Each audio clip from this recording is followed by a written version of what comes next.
You're listening to On the Road, a podcast powered by Otto Car.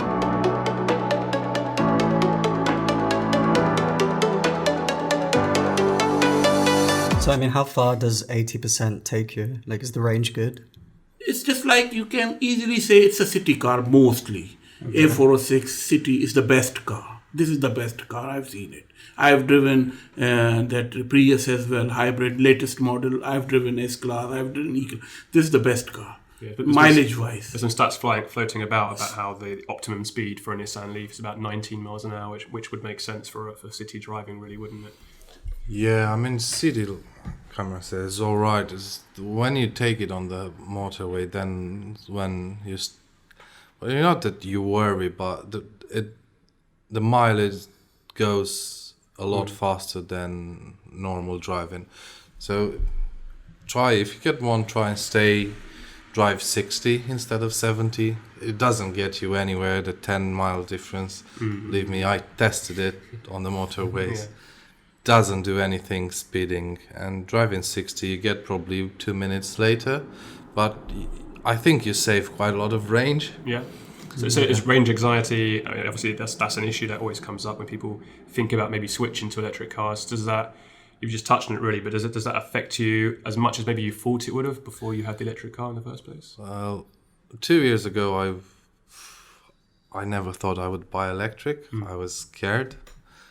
Yeah, because, this is one of the cons of having electric, because if you have a petrol or diesel one, you go to a petrol station, 5 minutes, full tank, 400-500 miles, you're good to go. But electric, it's a bit different, but it's worth it, because, you save a lot of money. And if you have a charger at home and, doesn't take any time, you just get home and plug it in. If not, you go to a public one, rapid one, 1 hour. Anxiety, not really. I mean, it may come if you have a long job, whatever.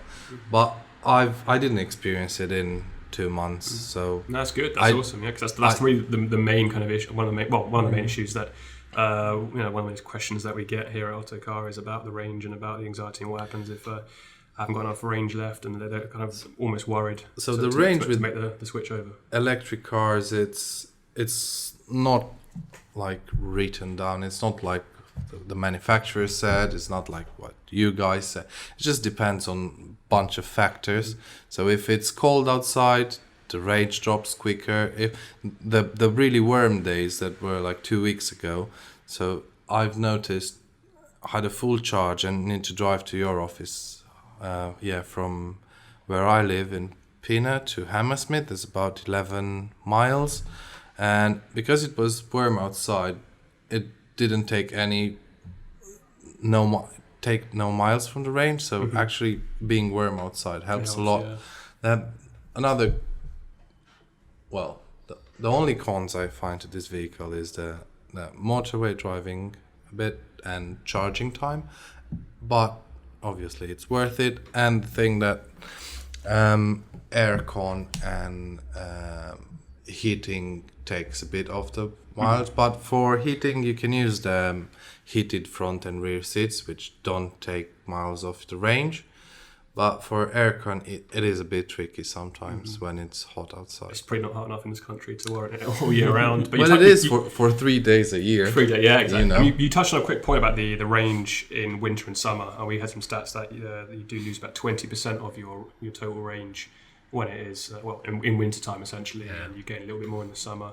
And also driving habits also affect it. So if you're driving around, you're quite a reckless driver, you're going to suffer with the range. But if you're a smart, sensible driver, which is what you should be anyway as a private hire driver, which I'm sure you guys are, then you kind of save a little bit more on the range, and you don't waste as much. How have you felt? Kamran, that's right, because this car needs brain. If you are driving properly, it will give you a full range, because usually I charge my car and it gives me roughly about 168 to 170 miles in the beginning, and I stop the car after 5 hours and it takes roughly about 70 miles taken out from me, and still I have got 60, 70 miles, 80 miles left over, which I can continue my trip, but I stop there, have a coffee, because I'm a driver, I'm driving professionally. So, I'm not a single driver. My customers are sitting with me. So I need some rest as well. So after five hours, it's enough driving now. I take a rest, and in the morning it's a busy. Uber is very busy. So you get easily job after job. So if you drive 5 hours and the only cutoff is 60, 70 miles, so still you have got 50% leftover battery. You can go from Ilford to Heathrow easily.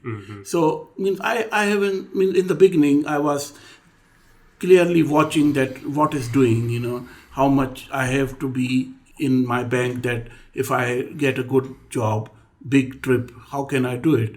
But now I know I don't see my battery. I know what time it will finish, what time I have to charge. It's very easy. I suppose it's exactly like petrol in the beginning. You just have to get used to that's what I'm saying. Just like, it's just like your mobile phone. Nowadays, better than, mobile phone is necessary everywhere you go. If it is fully charged, you use it like, if you use it in the songs and these things, it will finish early. But if you use it with a brain, it will continue your charging. Depending on which brand, of course. Some are just slightly better than others, but your point stands. It's just like I've seen it in summer and winter. I'm driving it for 8 months now. I hardly found that, there is a difference. If you are driving properly, rash driving, I've driven Mercedes in motorways. It takes a lot of petrol as well when you go fast. But if you drive just like Steven said, that 60 to 65 miles, it will hardly take your range. It is very nice, smooth car, very nice car. 60 to 65 on motorways. M11 I usually use for Stansted, and it is roughly about from my house to Stansted is 30 miles. It takes 35 miles.